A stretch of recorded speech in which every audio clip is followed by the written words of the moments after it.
What is up everyone, Phil here and welcome to KO Gaming. For the last 3 weeks, I have been immersed in the world of Persona 5. I've absolutely enjoyed every moment of the 40 plus gameplay hours I've put into this game so far, and every single time that I live stream this game, I get a ton of questions from people about, what do you think? Is it better or worse than the previous Persona games? What do you like? What do you dislike?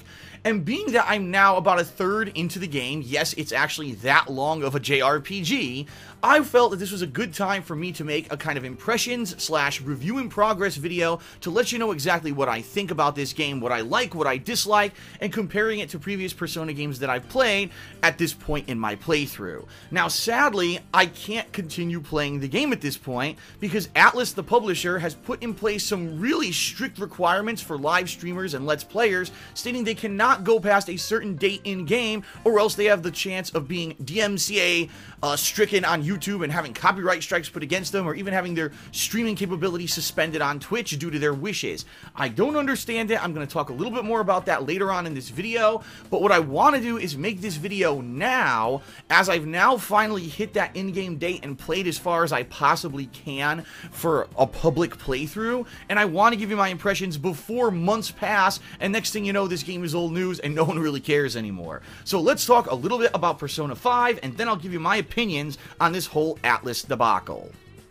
The Persona series may serve as the shining example of an IP that directly listens to feedback from its fans and improves upon itself every time a new installment is released. Persona 5 is no exception. There are numerous examples of things in this game that you can tell were either streamlined or improved based off of shortcomings from previous iterations. Now, in the past 2 years, I actually had the pleasure to play both Persona 3 and 4, and I can tell you a ton of improvements that were made in 5 that definitely make this game much better than the previous installments, so let's talk a little bit about those right now.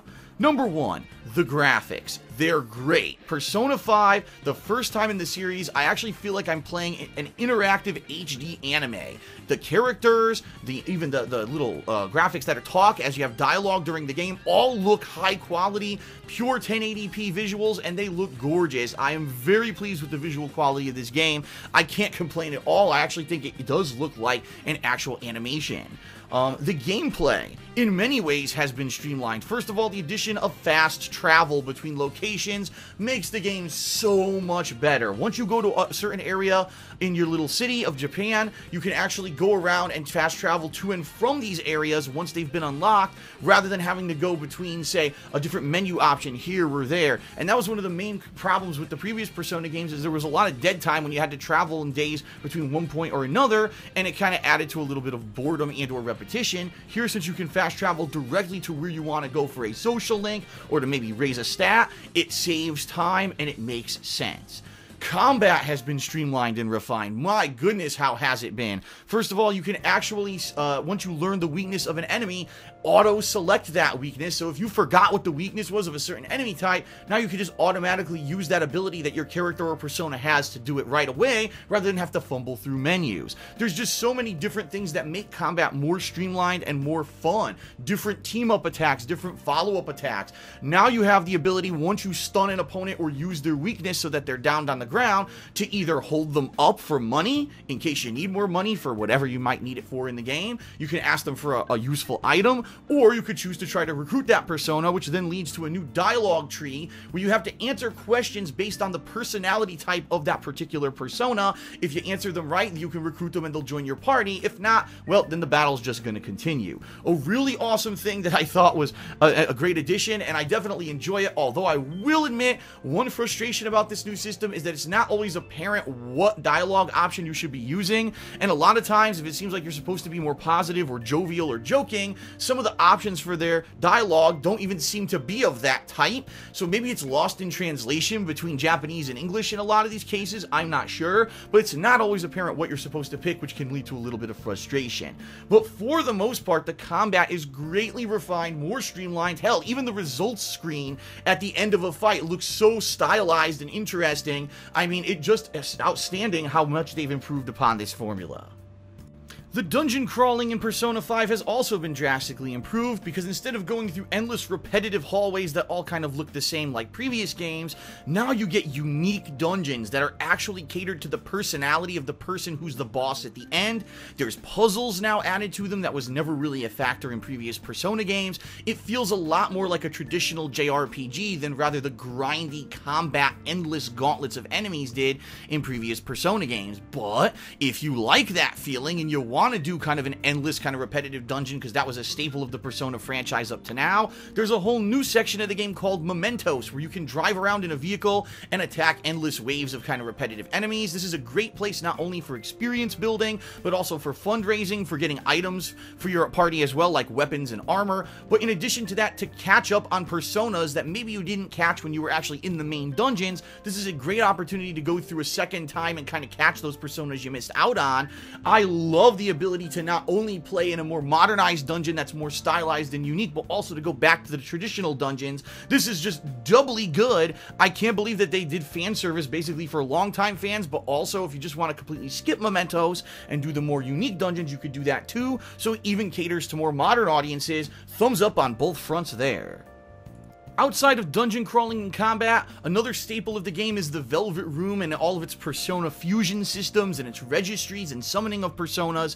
Even this has been more streamlined. Most of the time your Personas get auto-registered, so you never have to do it manually unless you've already leveled up a Persona to get a new unique ability, so that's a nice thing. Yes, the triple and quad and even higher level fusions still exist in the game, but now you've got other new features as well, like the ability to lock away a Persona to let it develop a way to get out of its own weakness. You know, one of the biggest negatives about using certain Personas in the Persona franchise is that they had elemental weaknesses, and therefore, even though they may be strong in one regard, if they get struck by that weakness, now they get destroyed in combat. Well, you can actually take a particular Persona and have it develop an immunity to its own weakness, making it incredibly powerful. That's really cool. Another thing you can do is take your weaker Personas that you no longer need and use them to buff the experience points of maybe a higher level Persona that you're looking to level up more quickly. Another vast improvement. So even there, in the whole Velvet Room kind of fusion of Persona system, they did drastic improvements as well, and that's a much liked addition.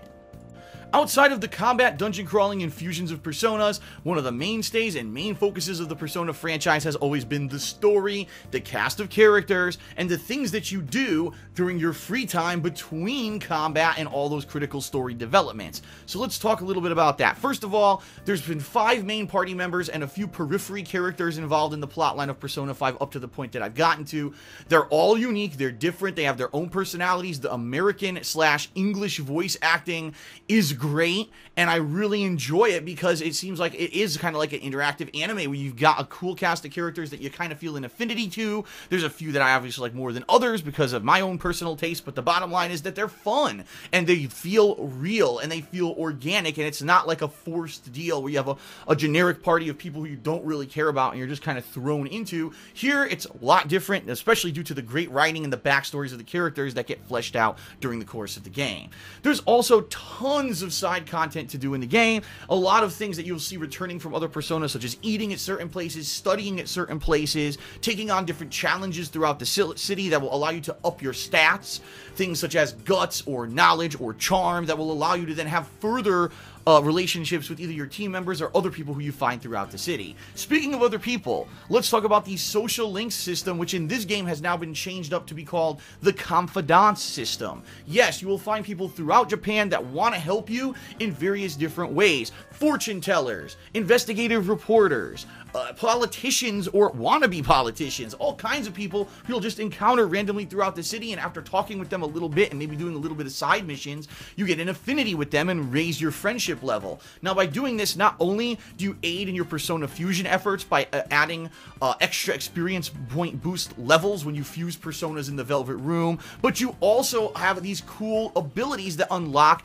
as you up the affinity with these particular confidants. For example, if it's a teammate of yours, maybe you'll have the ability to tag in and out during combat and help each other in combat, which is always appreciated. But there's other people outside of those who join you in the dungeons who also can be your confidants that could do awesome things like boosting the experience that you gain in a dungeon, or selling you unique healing items or accessories that allow you to automatically regenerate HP or SP while you're in combat. There's some that allow you to unlock special abilities and or up affinity with other characters. It's really cool and unique that every single confidant gives you something for your effort. It's not just like, oh, I'm doing this and grinding in this certain relationship to advance it so that I can get the highest level persona. It's not just about that anymore, and that's a really added improvement. Now, also, they have seemed to have made it way easier to find these social links. I'll admit that in Persona 3 and 4, there were some links I didn't even know existed, and I only knew because maybe someone who was watching my stream or whatever let me a little bit of advice, and all of a sudden I would stumble upon one because I walked to a certain area on a certain day because I was told to do so.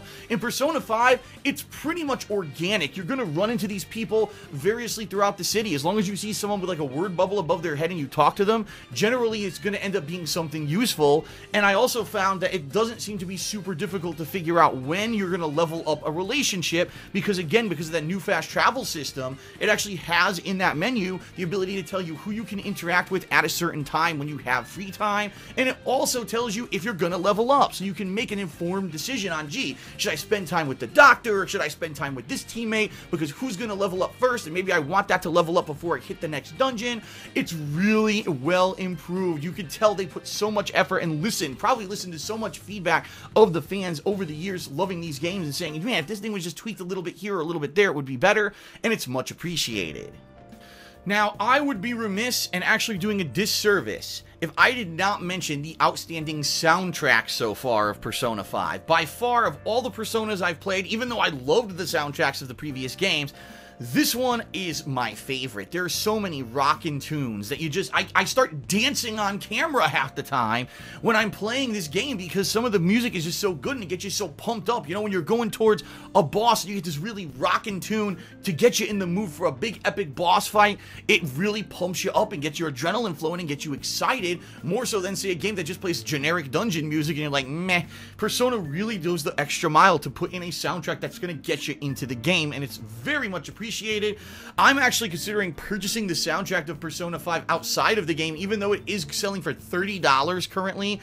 The album has over 100 tracks, so many good ones in there. I mean, just in particular, some of my favorites. Some of the special music as you're approaching a boss, the music inside of the Airsoft gun shop in particular is really good. The third dungeons, just in general, song was really good.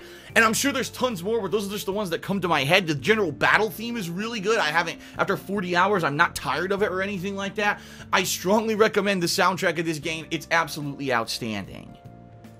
Now, of course, no game is perfect, and I do have just a couple small gripes with Persona 5 that I would like to bring up, at least for as far as I am into the game. These are really the only ones that I've run up across, and therefore I think that these are very forgivable, but they need to be stated. First of all, there are segments of the game when the story will pull you away from having freedom to do what you want for several days at a time. Now, this has always happened in previous Persona games, but in particular with this one, knowing that I had a date that I had to stop playing it, I would have liked to have more freedom to do things like, oh, I want to do this social link, I want to do this kind of stat raising on this day, and all of a sudden the story says, well, for 4 days now there's just plot and story developments, a good, 20 to 30 minutes of just cutscenes and that kind of stuff, and really no interactive gameplay, and that does get kind of frustrating. I mean, I understand they're doing it for a reason. You have to have time lapse and you have to have an explanation for how events can happen, but at the same time, when you get so immersed in this game and you want to be able to control it fully and you get that taken away from you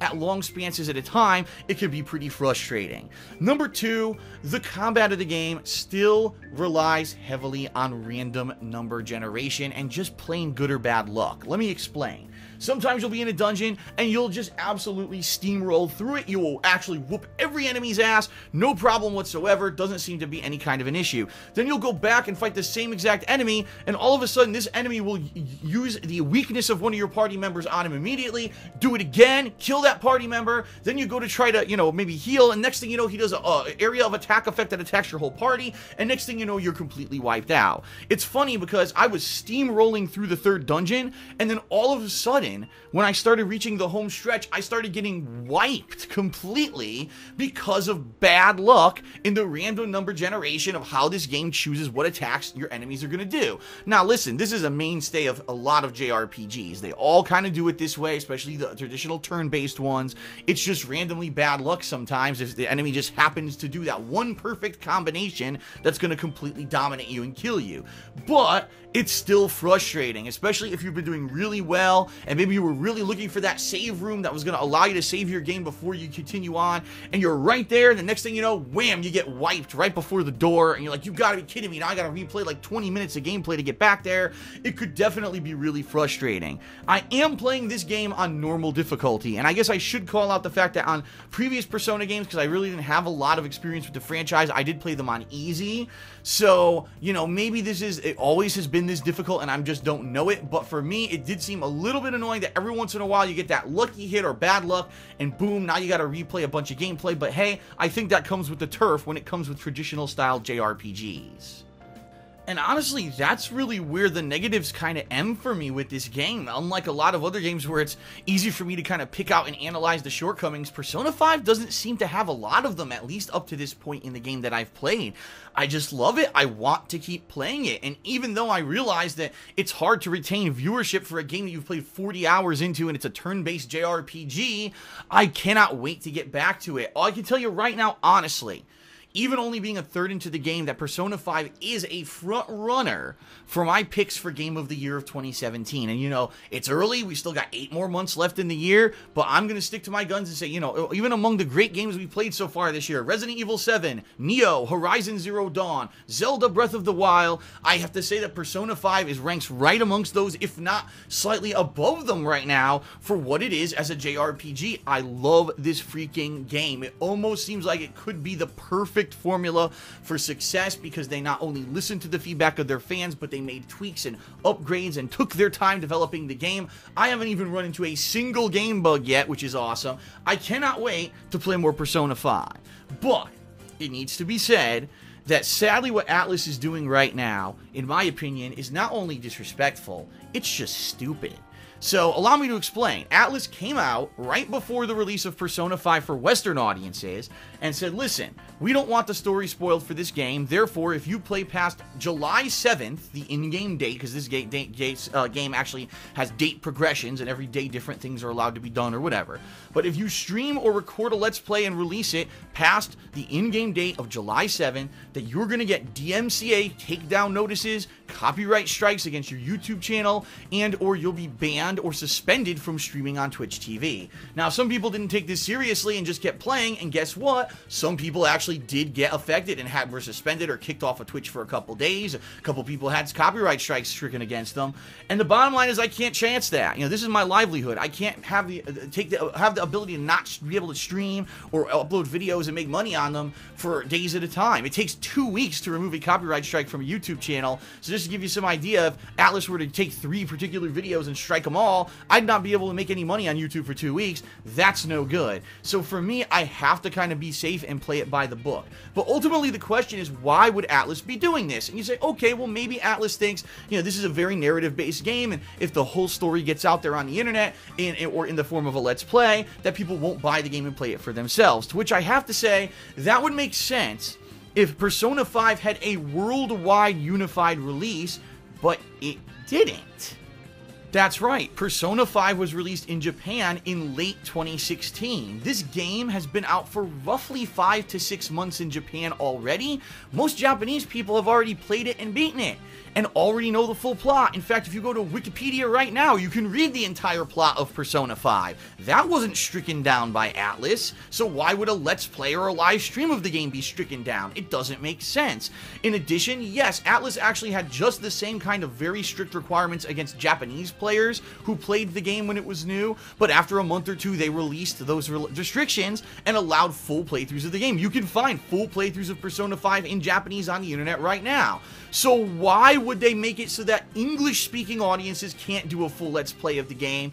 There's no logic behind it. It's not about spoiling, because you can already find full playthroughs and read the whole plot online, and Atlus didn't stop that. So what is the real intent behind this, besides maybe just ignorance. And I hate to say that, but it seems like the upper management at Atlus are completely ignorant of internet culture. They're not aware that the plot of their game is already out there, and they're just doing this stuff as a knee-jerk reaction to the fact that they somehow feel they may lose some valuable profits because of those wily Let's Players out there who play our games and show the whole content to the world. It doesn't even make sense, because if this were a 5-hour or 8-hour long game, maybe they'd have some kind of an argument because, oh god, someone plays the game in 1 or 2 days, the whole game's on the internet.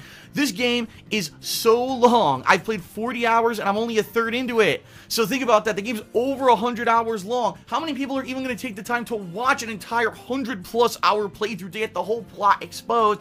It makes no logical sense. I can't find one piece of logic in the reasoning or any kind of factual evidence of why this would make any sense for Atlus to be doing this. It just seems like it's stupidity and ignorance on their behalf. And the sad part is, if the upper management of Atlus is stupid and ignorant, that's not good. They need to be in line with current internet culture and gaming culture. Let's Plays and live streams are now an integral part of this. There are companies that go out of their way to provide free copies of their games to gamers so that they can play these games and do this and expose thousands of people to this game that maybe never would have played it before. There's been people who've come to me, dozens of people, saying, Phil, I never played Persona before. I saw you playing Persona 5. The game looks awesome. I went and got it myself and I love it. So if that's not a testament to people who are gonna go buy the game if they see someone play it and like it, I don't know what is. It's first-hand experience. Now, yeah, sure, there may be some people who are gonna say, Phil, well, I saw you play Persona 5. I watched your entire 120-hour playthrough,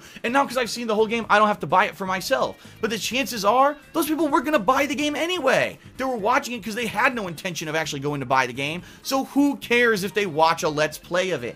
It's so stupid of what Atlus is doing, and the sad part is, I don't know if or when Atlus will ever raise this ban. And because of that, I don't know if I'll ever be able to continue my playthrough. What I'm hoping is that even if they never formally announce it, maybe by, say, the summer of 2017, they'll be so lax and not really care because so many people will have risked playing the game at that point, and the plot will be so mainstreamly known that I'll be able to play it again. It sucks because this is a pick for me that's going to be probably Game of the Year, and I can't continue to play the game because of silly, outdated, ignorant, and stupid practices by a game publisher. Shame on Atlus. Well, that's my feelings about the game so far. I hope that gives you a better picture of what to expect if you were to play Persona 5 for yourself, and I'll definitely recommend it if you're a fan of RPGs at all, especially turn-based ones. I think you're really going to love this game, and you should check it out. If you want some first-hand evidence, in the description of this video, I've put a link to my raw playthrough up to now. Over 40 hours of gameplay that you're going to enjoy, so give it a look, check it out, and if you like it, hey, by all means, go out and get the game for yourself. Also in the links to this video are many other cool things, such as my Teespring merch store. There's also my Patreon. There's also a discount code for Loot Crate. Lots of cool stuff down there, so definitely check out the description of this video. And also, if you liked the video, please consider giving it a like here on YouTube. Thanks for watching, everyone. I'll see you next time right here on KO Gaming. Peace out, and see you then. And hopefully, I'll see you later this year when I'll be able to finally finish up Persona 5. Peace out.